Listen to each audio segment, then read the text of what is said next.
Do you really love yourself? Do you really accept yourself? Do you really care for yourself?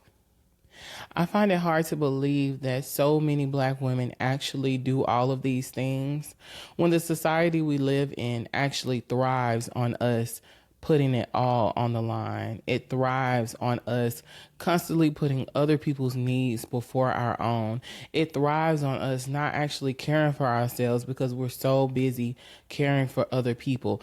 It thrives on us just making it seem fun, making it seem trendy, but not actually making it a real thing.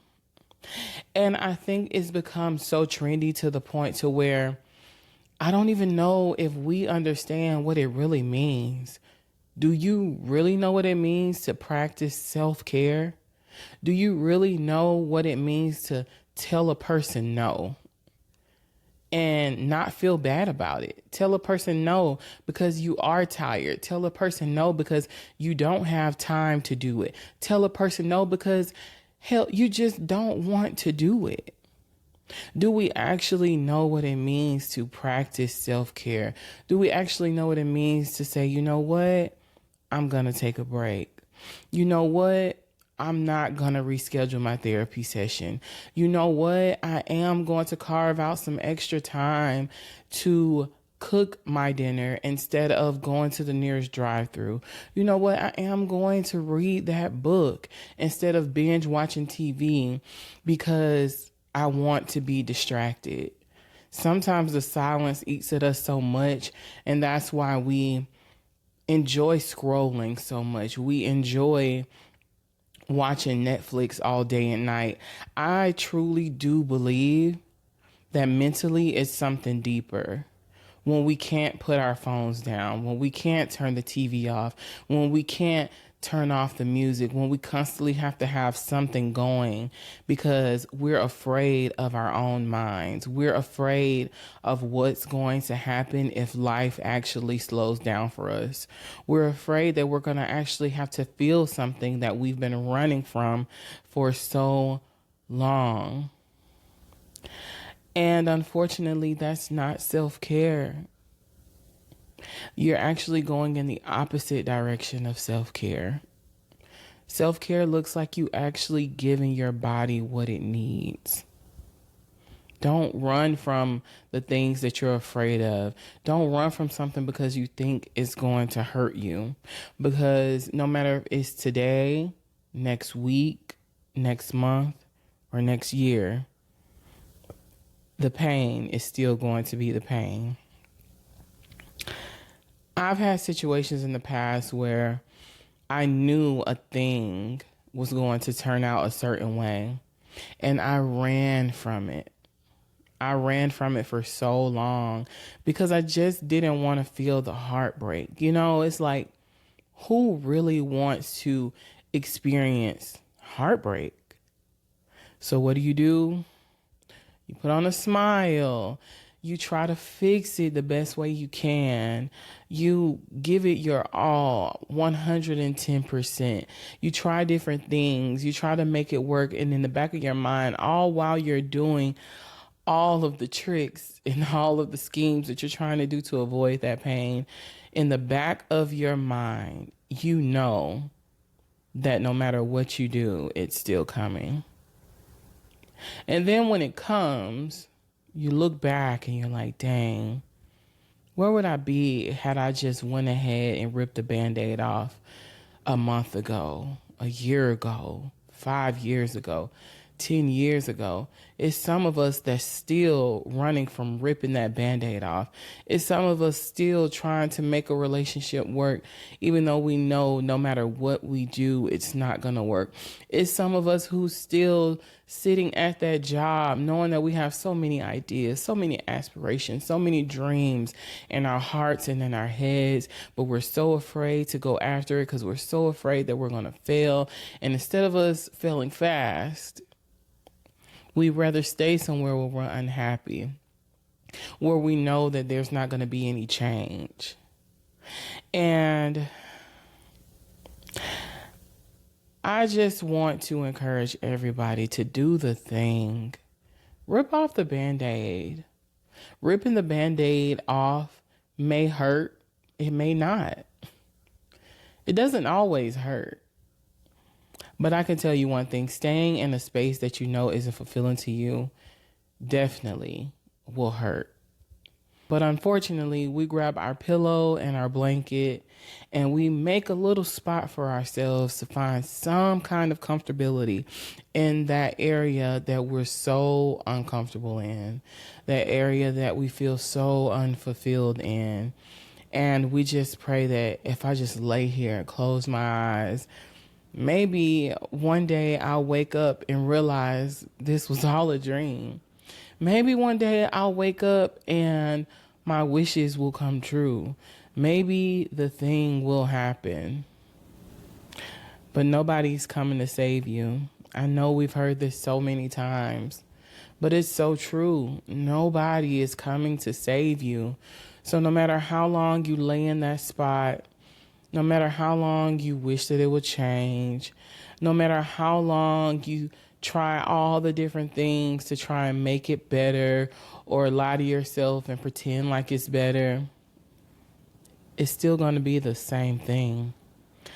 And from that point, the only option is to finally choose yourself. Self-care looks like doing that thing, that scary thing. Self-care looks like stepping out on faith because why not? Self-care looks like really tending to your mental. Self-care looks like putting you first. I hate that society makes women, especially Black women, feel like you're wrong for feeling a certain kind of way. You're wrong for feeling like you should be a priority. You're wrong for asking for certain things. And the moment that you ask for something, you're a user. You don't care, or you're selfish. All you care about is yourself. And it's like, well, what's wrong with caring about myself? I would love for someone to explain to me, how do you expect for me to care for you properly if I don't care for myself properly? But the thing is, there are so many people out there that truly believe that that is the thing to do.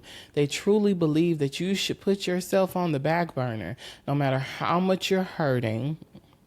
And my God, do not even think about expressing your pain, because it's like starting a whole nother war. And you express your pain, and you get made to feel bad for expressing your pain, or your pain feels like an inconvenience. It's like, well, you know that this is the situation, and if you're going to stay here, this is what it's going to be. So basically, it's either their way or the highway. And if it's somebody that you love, or if it's something that you love, it's not always so easy to just walk away. And that's what's so unfortunate, because that leads me into self-love.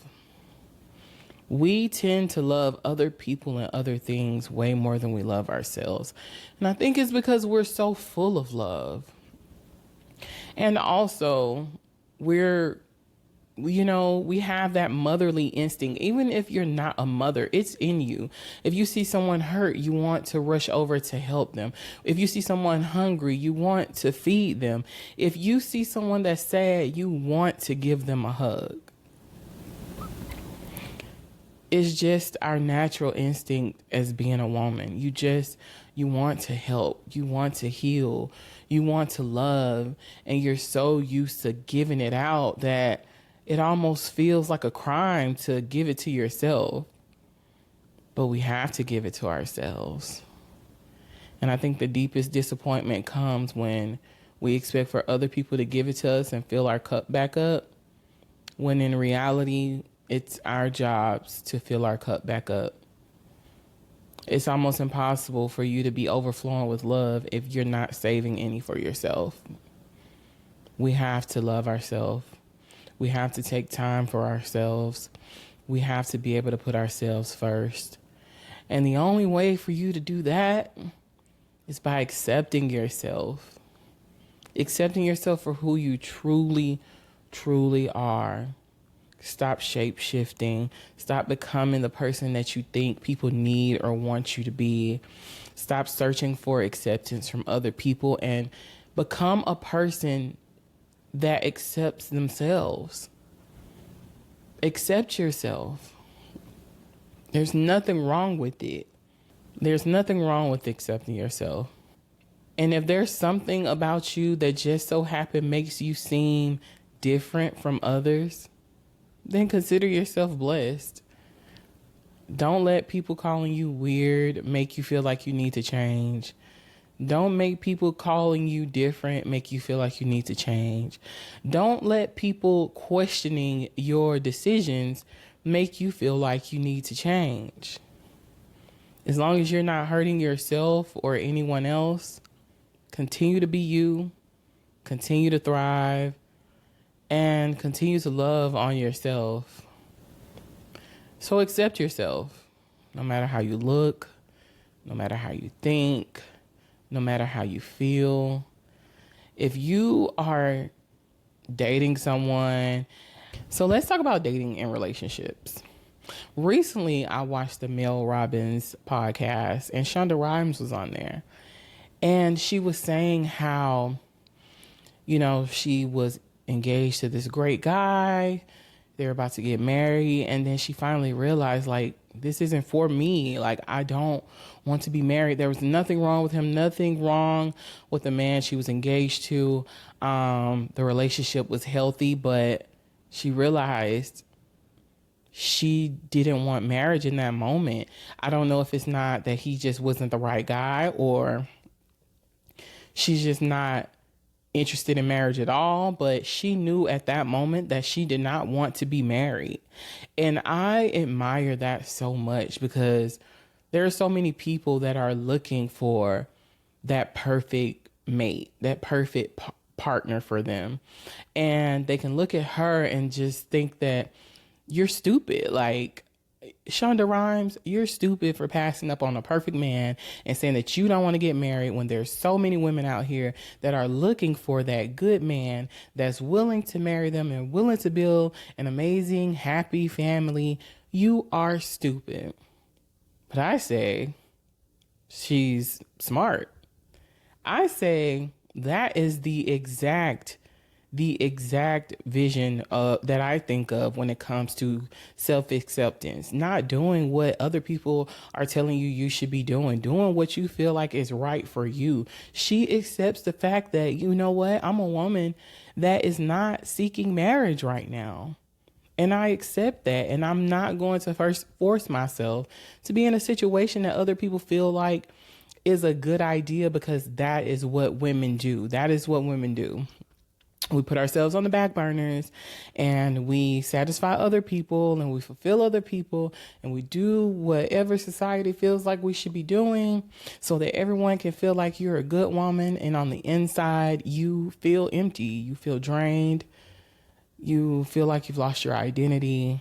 And I just really admire her for that. So if you haven't checked it out, make sure you check out that episode with the Mel Robbins podcast with Shonda Rhimes. It was really, really good. I actually learned a lot about myself watching that episode, and I encourage you guys to check it out.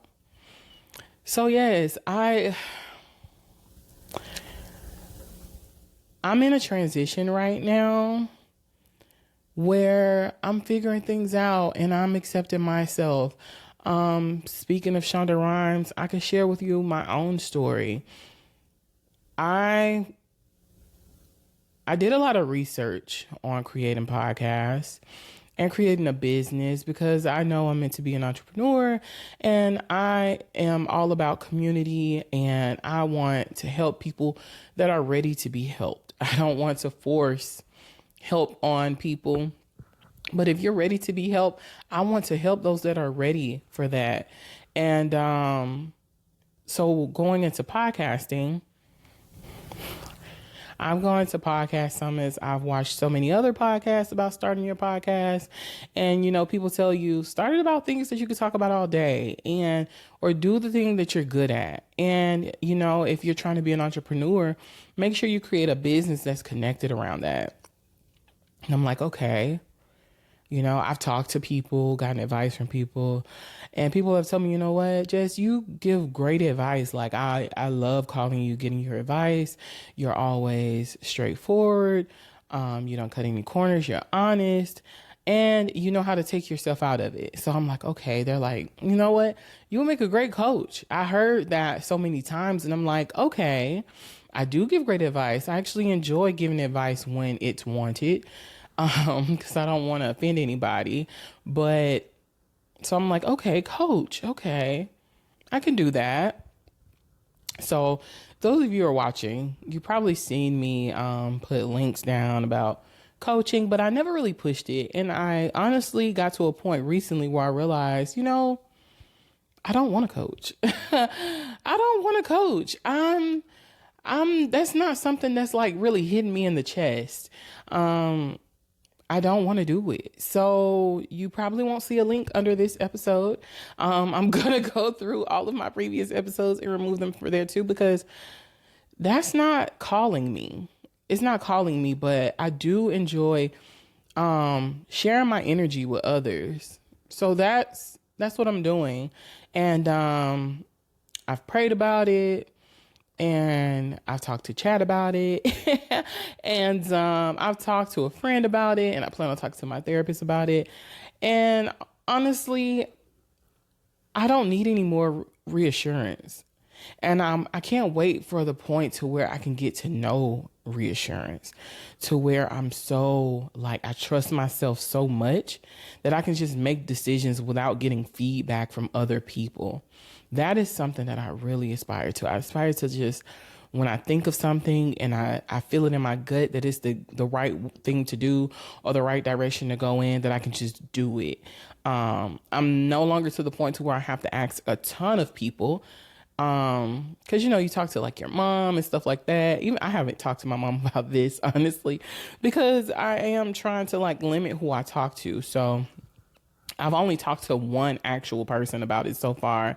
And honestly, I wasn't even getting feedback. I kind of just told them what it was that I was planning on doing. I told a little bit, but yes, I do want to get to a point to where I just can make that decision. I really want to get to that. I just went way left field. Getting back to what I was saying. Yes. So I don't want to be a coach, but I do want to be able to share my energy with people. And I want to share my energy with you guys. And I want to be able to share my energy more than just through the screen. I have so many plans for the future. There's so many things coming. You will see a shift probably after this episode. You'll see some things change because I really want to just curate a space to where I can have women come to one space and feel comfortable being themselves, feeling comfortable to express themselves. I know so many times we feel misunderstood, and I want to provide a space that gives all of you guys a voice. I want everyone to have a voice, even if we don't agree. I want to practice healthy disagreements. I want to practice healthy love. I want to practice healthy honesty. I want to practice healthy friendships, healthy relationships, giving advice in a healthy way. Because, it's not always what you do or what you say. It's how you do it and how you say it. And I just want to really curate a space where you can go anywhere in the world and shit can be burning down to the ground. People cannot understand you. You may be feeling judged, but when you're in this space, you're going to be heard. Even if people don't agree, you will have a voice. And that is what is calling me. So once again, you will see a shift. And it's going to be a good shift. I have a lot of great things planned for us. And invite a friend because, sometimes we don't like going to parties alone. And I get it. I don't want you standing off in the corner like, who are these girls and what's going on? So if you feel like you need a friend to hold your hand through this journey, then grab your friend and make sure you guys join the crew, because I want us all to like just love on each other. Like, I crave healthy connections. And if you crave healthy connections too, then this is the space for you. Thank you guys so much for tuning in today. I will see you guys next week.